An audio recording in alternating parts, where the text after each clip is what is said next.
मसीह में आप सबकी सलामती हो। रिजवान भट्टी हाजिर हूँ अपने प्रोग्राम के साथ और आप सबको मेरी तरफ से साले 9 बहुत बहुत मुबारक हो। और आज हम जो बात करेंगे, आज हम बात करेंगे अहद पे, कि जो हम बात कर रहे हैं कि हम खुदा से अहद बांधते हैं। हम एक रेजोल्यूशन हर साल एक करते हैं कि मैंने इस साल में जो पिछले साल में जितने बुरे काम किए, मिस्टेक्स की, वो दोबारा नहीं दोहरानी, और मुझे नए साल में जो भी करना है नए तरीके से, और जो पुराना कर चुका उस सब को दोबारा से मुझे ठीक करना है और उस पर अमल करना है और उस पर कायम रहना है। और हम ये अहद करते हैं और कोशिश करते हैं कि पूरा साल उस अहद पे कायम रहें। दुआ करते हैं कि खुदाया हमें उस अहद पे कायम रहने की तौफीक अता फरमा। हम बात करेंगे अहद पे कि हमने क्या अहद बांधा है, क्या रेजोल्यूशन रखा है हमने साल के लिए। तो 2022 मेरी दुआ है कि सब लोगों के लिए खुशहाली बरकत का साल हो और हर एक खुशहाल हो, बरकत हो और खुदा की हजूरी में रहे। तो शुरू करते हैं अपने प्रोग्राम को, और शुरू इस बात से करेंगे कि क्या खुदा के साथ अहद बांधना इतना आसान है? क्या हम उसके अहद व पैमाम पर चलने की कोशिश करते हैं? तो आइए शुरू करते हैं आज का प्रोग्राम। तो आज हम बात कर रहे हैं अहद बांधने पे, या हमारा रेजोल्यूशन क्या है नए साल में। लेकिन जो रेजोल्यूशन हज़रत ज़िक्रिया ने, बीबी एलिशबा ने, हज़रत यूसुफ ने और बीबी मरियम ने खुदा से बांधा, आज हम उस पे बात करेंगे कि अहद बांधना, और अगर खुदा से अहद बांधना है तो वो क्या है। तो हमें भी ऐसे करना चाहिए कि जब हम अहद बांधते हैं तो हम उस पर कायम रहें। तो शुरू करते हैं अपने प्रोग्राम को। तो पहले हम बात करेंगे बीबी एलिशबा और उनके शौहर ज़िक्रिया पे। तो ज़िक्रिया एक काहिन था, खुदा का ताबेदार था, उसकी बेगम भी ताबेदार थी, वफ़ादार थे खुदा के लिए हैकल में काम करते थे, और उम्र पूरी की पूरी उन्होंने बे औलादी में गुजार दी। और बीबी एलिशबा जो थी वो खुदा की ताबेदार थी। दोनों मियाँ बीवी अब इस उम्र में आ गए थे कि अब वो औलाद पैदा नहीं कर सकते थे। 80 साल तकरीबन दोनों की उम्र थी, लेकिन खुदा के साथ वफ़ादार रहे। जो उन्होंने खुदा से अहद बांधा उस अहद पे कायम रहे। तो खुदा ने क्या किया उनके लिए कि खुदा ने उनको उस उम्र में औलाद दी जब वो औलाद पैदा करने के काबिल नहीं थे। तो खुदा के साथ जो वफ़ादार होता है, जो उससे अहद बांधता है, उसके साथ चलता है, तो खुदा उसके लिए बहुत कुछ करता है। तो खुदा से अहद बांधें तो खुदा आपके लिए बहुत कुछ करता है। अब बात करते हैं बीबी मरियम के लिए। जब बीबी मरियम कुंवारी थी तो फरिश्ता आया, जिब्राइल फरिश्ता आया और इंसानी रूप में उनके पास आया। तो आकर उसने कहा, सलाम तुझ पर जिस पर फजल हुआ है।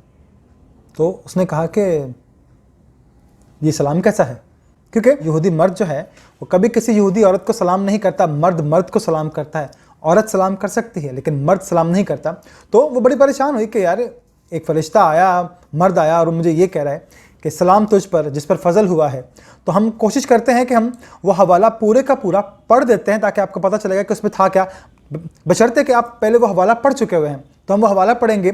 और फरिश्ता ने पास आकर उससे कहा, सलाम तुझ पर जिस पर फजल हुआ है, खुदावंद तेरे साथ है। और उस कलाम से बहुत घबरा गई और सोचने लगी कि ये कैसा सलाम है।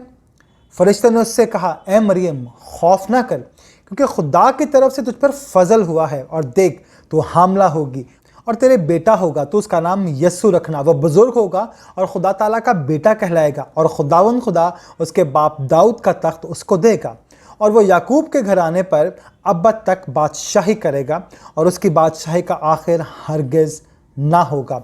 मरियम ने फरिश्ता से कहा, ये क्यों कर होगा, क्योंकि मैं तो मर्द को नहीं जानती। और फरिश्ता ने जवाब में उससे कहा, रूहुल कुद्स तुझ पर नाजिल होगा और खुदा ताला की कुदरत तुझ पर साया डालेगी, और इस सबब से मौलूद मुक़द्दस खुदा का बेटा कहलाएगा, क्योंकि जो कौल खुदा की तरफ से है वो हरगिज़ बेतासीर नहीं होगा।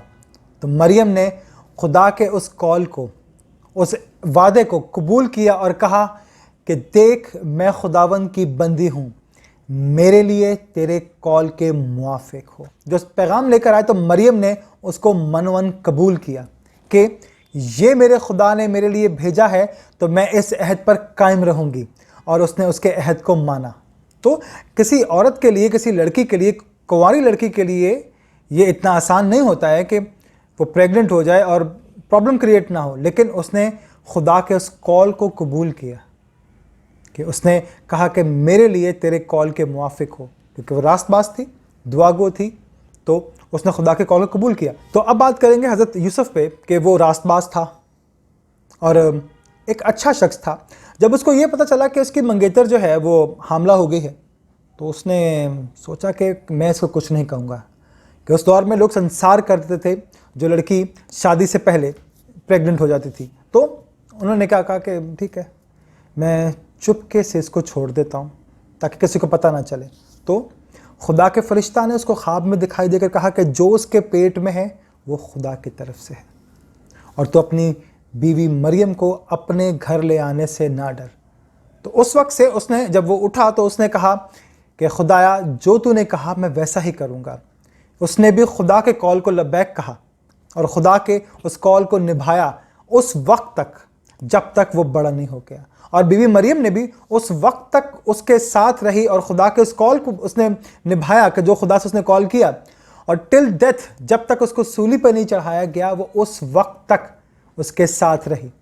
लेकिन फिर भी उन दोनों ने, जो खुदा ने उनसे कहा, उन्होंने उस कॉल को निभाया, उस अहद को निभाया। अगर हम ज़बूर 2 और उसकी 7 आयत देखें तो उसमें लिखा हुआ है, खुदावंद ने मुझसे कहा तू मेरा बेटा है, आज तू मुझसे पैदा हुआ। अगर हम देखें कि किसी सल्तनत में बादशाह का वली अहद पैदा होता है तो वह कहता है कि आज से ये मेरा वली अहद है, आज से ये है, मैं इसको बाइख्तियार करता हूँ, आगे से जो भी हुक्म होंगे वो ये सादर करेगा, जो ये कहेगा वो होगा। और इसी तरह वो अपने वली अहद को सीधे हाथ पे बिठाता था और बाकी लोगों को उल्टे हाथ पे, क्योंकि जिसको इख्तियार होता है, जिसके पास बादशाह की अंगूठी होती है, जो हुक्म सादर करता है, वो दाएं बैठता है। बीबी मरियम और यूसुफ के पास जब फरिश्ते को भेजा तो उनको ये कहा गया कि ये खुदा की तरफ से है, इसको कबूल करो, और उन्होंने इसको मनोमन कबूल किया। तो उन्होंने कबूल किया क्योंकि खुदा ने उनसे ये कहा था, क्योंकि वो कहता है कि तू जान देने तक वफादार रह तो मैं तुझे ताज दूंगा। तो जान देने तक कि वो जो वादे हमने उससे किए हैं, अगर हम उन वादों पे पूरा रहते हैं, खड़े रहते हैं, तो वो हमारे लिए क्या कुछ नहीं करेगा। अगर हम देखें कि हमने साल 2021 में जो खुदा से वादे किए, अगर हम किसी वजह से वो पूरे नहीं कर पाए, तो जो गलतियां कोताहियां हमने 2021 में की, क्योंकि हम जब उसके कॉल पे नहीं चलते तो हम बहुत सी गलतियां कर बैठते हैं। तो 2022 में जो ये नया साल है, हम कोशिश करें कि पिछले साल में जो हमने वादे किए पूरे नहीं कर पाए, उन वादों को हम रिवाइज़ करके 2022 में उन सब वादों को जो खुदा से हमने किए को पूरा करें, ताकि वो जो वादा करता है, अगर हम खुदा से अहद बांध लेते हैं तो हमें उस अहद को तोड़ना नहीं है, हमने उस अहद पे कायम रहना है। तो हमें खुदा ये तौफीक अता फरमाए कि जो बुराइयां हमने 2021 में की, जिन लोगों के साथ धोखा फरेब हमने 2021 में किया, 22 में ना करें, ताकि जिनके साथ हम कमिटेड थे, अपनी कमिटमेंट तोड़ी, 2022 में वो ना करें। कि अगर हम किसी के साथ कमिटेड हैं या जो लोग रिलेशन में थे, उसने वो सब रिलेशन तोड़ दिए, क्यों तोड़े, क्या वजह थी, ये नहीं पता, लेकिन अगर हमने कमिटमेंट की है खुदा से कि ये आज से मेरा है, मैं इसकी हूँ, तो हमें उस कमिटमेंट पे रहना है। अपने कमिटमेंट को मत तोड़ें। खुदारा 2022 में वो सब ना करें जो आप 2021 में कर गुजरे हैं। अपने कॉल और फेल पे बरकरार रहें, वादों को मत तोड़ें, क्योंकि जिन लोगों को 2021 में आपने साथ लेके चलते रहे और एकदम छोड़ दिया, 2022 में अगर खुदा आपको तौफीक देता है तो वो हरकत दोबारा ना करें जो हम पीछे कर गुजरे हैं। आपसे यही इल्तिजा है कि अगर खुदा से कमिटमेंट करते हैं कि और खुदा से कमिटेड हो के ये कहते हैं कि ये आज से मेरा है, मैं इसकी हूँ, हम एक हैं, हम ये मिल के करेंगे, हम ये भी करेंगे, हम वो भी करेंगे, और नहीं करते, किसी भी वजह से छोड़ देते हैं, तो खुदारा 2022 में उन गलतियों को जो हम पीछे कर चुके हैं वो ना करें। क्योंकि अगर हम खुदा से अहद करते हैं तो हमें उस अहद पे कायम रहना है। हमें उन सब चीज़ों को रिवाइज़ करना है जो नहीं की पिछले 2021 में छोड़ दिया, उसको सीधा करना है। और अपने रिश्तों को, اپنے بہن بھائیوں کو, اپنے عزیزوں کو, جس سے بھی ہم ناراض تھے یا کچھ بھی تھا, اس سال میں ہم نے ان سب سے صلح کرنی ہے, ان سب کو ساتھ لے کے چلنا ہے, کوئی چھوڑنا نہیں ہے. کیونکہ خدا جو ہے وہ ہمیں یہ سکھاتا ہے کہ جب وعدہ کرتے ہو, جب ہم کلام خدا کو پڑھتے ہیں تو ہم وعدہ کرتے ہیں کہ ہم جو اس میں لکھا ہے ہم اسے قبول کرتے ہیں, جو لکھا ہے ہم اس پہ عمل کریں گے. تو ہمیں وہ سب کرنا ہے جو اس کلام کی باتوں میں لکھا ہوا ہے. اور کلام خدا جو کہتا ہے غلط نہیں کہتا, سچ کہتا ہے. تو ہمیں جب ہم اس کے کلام کو قبول کرتے ہیں تو ہمیں اس کے لوگوں کو بھی قبول کرنا ہے, ان کو معاف کرنا ہے, اس کے خطاؤں کو معاف کرنا ہے.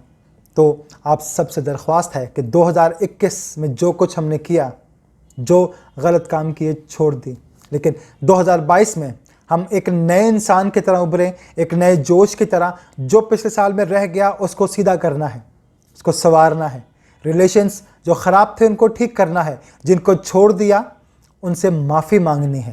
تو 2021 میں جو ہم کر گزرے سو کر گزرے, لیکن 2022 کو ہمیں اپنا بہت اچھا بنانا ہے اور خدا کے کلام پر, اس کی باتوں پر عمل کرنا ہے. اور جو عہد ہم نے کیا کہ 2022 میں ہمارے یہ پروجیکٹس ہیں, ہم نے یہ کرنا ہے, وہ سب ہم پوری ایمانداری سے کر گزریں. ایک مرتبہ پھر آپ سب کو میری طرف سے اور میرے خاندان کی طرف سے سال نو بہت بہت مبارک ہو.